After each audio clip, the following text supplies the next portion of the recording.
Hallelujah, praise the Lord. एक हीरे का व्यापारी को ऐसा हुआ कि उसको रात में किसी एक अनजान व्यक्ति के साथ एक कमरे में रात गुजारनी थी। अब वो हीरे का व्यापारी परेशान हो गया कि उसके पास लाखों का हीरा था। अब वो इस व्यक्ति से कैसे बचा के रखे, क्योंकि जो दूसरा व्यक्ति उसके कमरे में था वो थोड़ा सा ऐसा लग रहा था कि जैसे वो चोर प्रवृत्ति का इंसान हो, चोरी करने वाला जैसा इंसान हो। तो इस हीरे के व्यापारी ने एक तरकीब सोची और वो फिर सो गया और सोया, लेकिन वो पूरे गहरी नींद में नहीं सोया। और ये दूसरा भी जो व्यक्ति था जिसकी नज़र इनकी झोली के ऊपर और उस झोली में क्या है उसे तो पता नहीं था, पर उसको ऐसा लगा कि इसके अंदर कुछ ना कुछ कीमती सामान या ऐसे पैसे वगैरह होंगे, तो वो उसको लेके वो चोरी करके निकल जाएगा।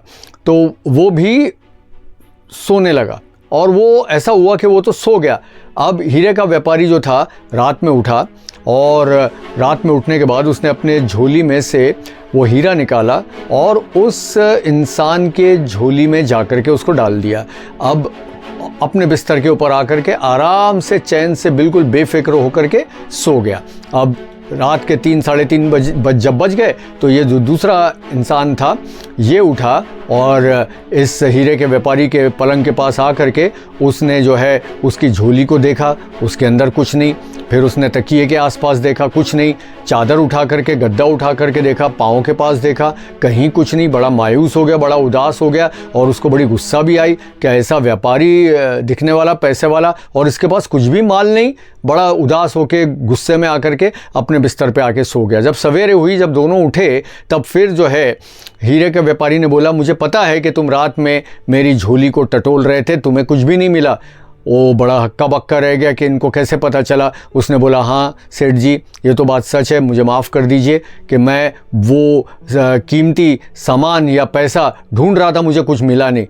हीरे के व्यापारी ने बोला कि तुम्हें वो मिलता कैसे, क्योंकि मैंने वो हीरा जो मेरी झोली में था उसको निकाल करके मैंने तुम्हारी झोली में रख दिया, क्योंकि मुझे पता है तुम सब जगह तो देखोगे, खुद तुम्हारी अपनी झोली में तुम कभी नहीं देखोगे।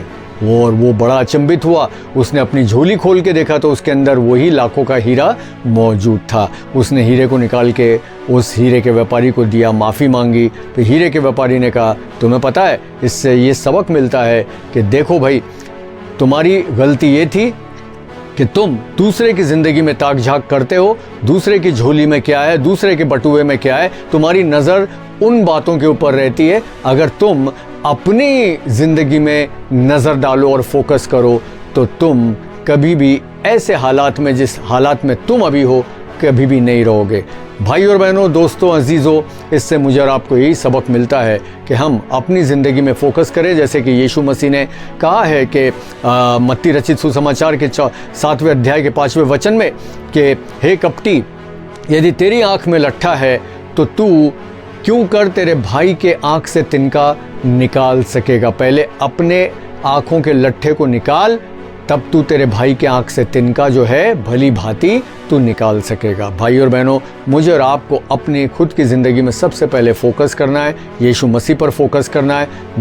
जब हमारी ज़िंदगी में हमें कमी घटी नज़र आएगी और हम उसको सुधारेंगे, तभी हम जा कर के दूसरों की ज़िंदगी पे कुछ असर डाल सकेंगे, दूसरों की ज़िंदगी में सुधार ला सकेंगे। खुदावंद हम सबको बरकत दे। आमीन।